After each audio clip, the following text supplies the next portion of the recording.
from Creative X Media. My real name is Victoria Reitano, but everybody calls me Vix because I have the digital fix. So I actually came up with this particular fix from a tutorial that I found on everytuesday.com, and I'll add all the links to that with this video.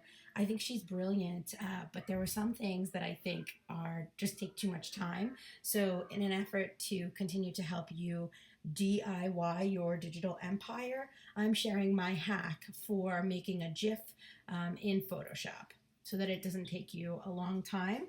And this particular one is going to be a confetti GIF. So all you have to do is, we're just going to put like text and do confetti. You can also add an image if you'd like, and I'll do another video of that soon.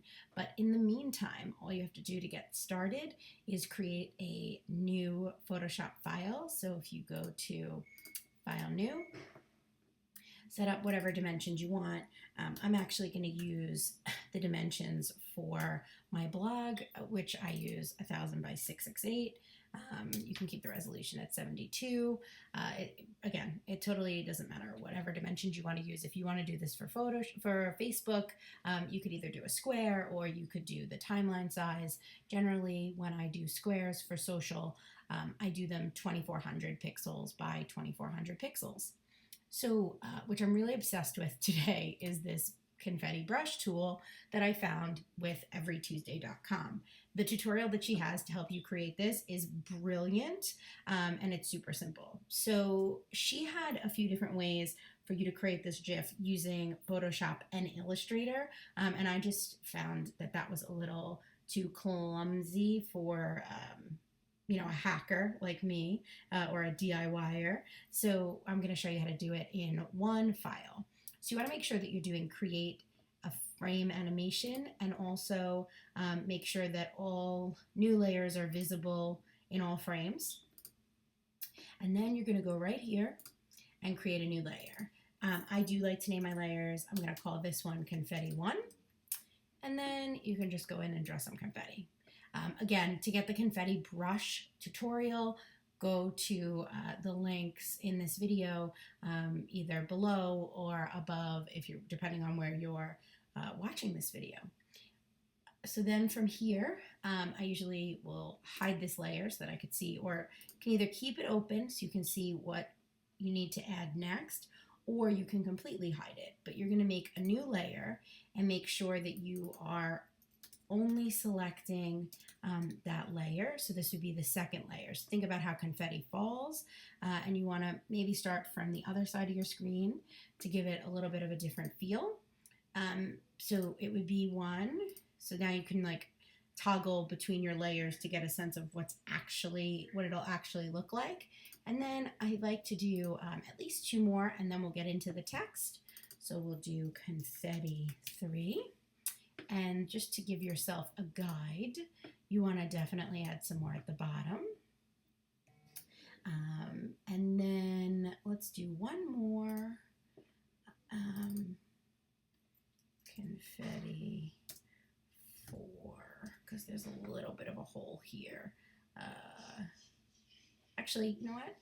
We're not going to do a 4th layer. You can, but you don't have to. So I'm going to delete that layer. Now I'm going to add text.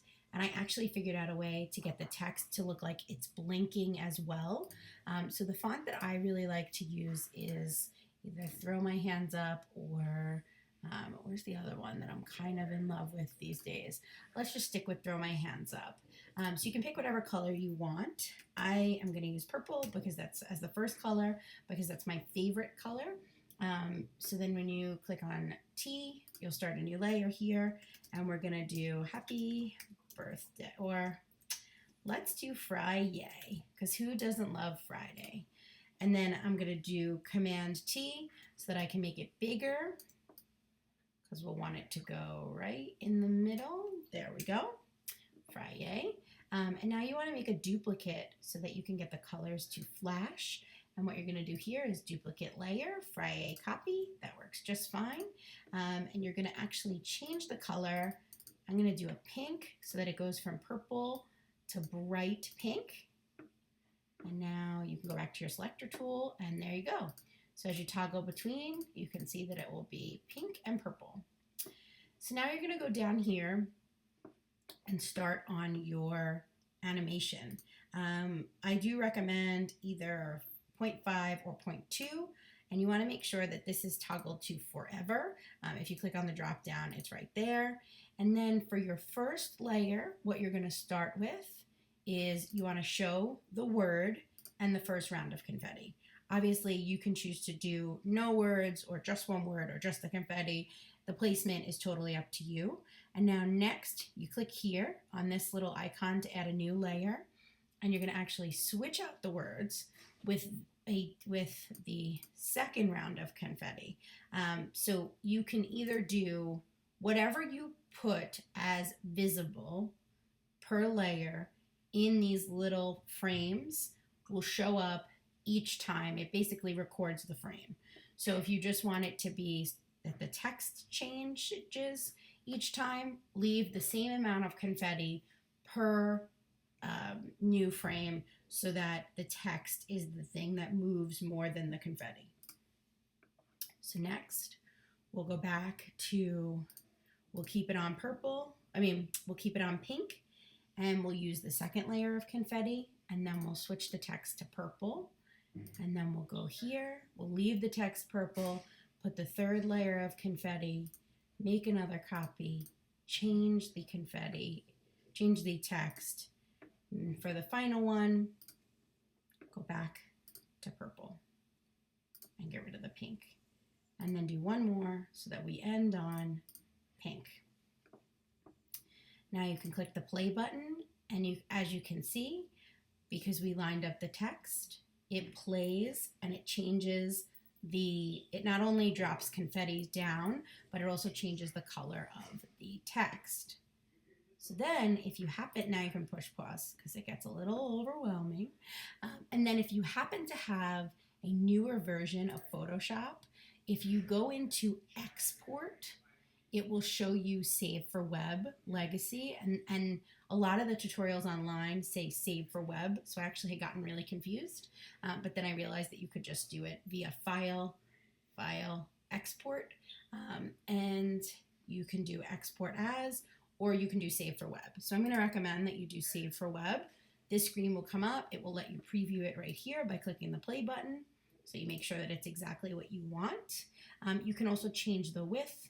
You can use the optimized version, and then once you hit save, you can just do Friday, and it'll save as a GIF to wherever you choose to save it, or a GIF, however you choose to say it.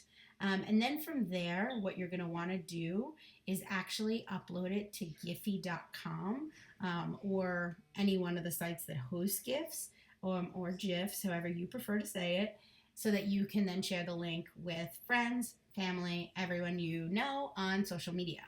I hope you like this hack. As you can see, it's pretty quick to do, and if you mess up, you can actually just edit the layers right here without worrying about pulling them in from other Adobe programs.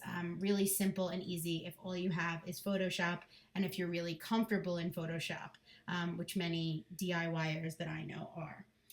I hope you check out my website, dominatedigitalmedia.com, and also listen to my podcast. There's many ways to connect with me, Vix in the City, on all social platforms, and I look forward to getting to know you more and sharing more images with you and more DIY videos so that you can build your empire.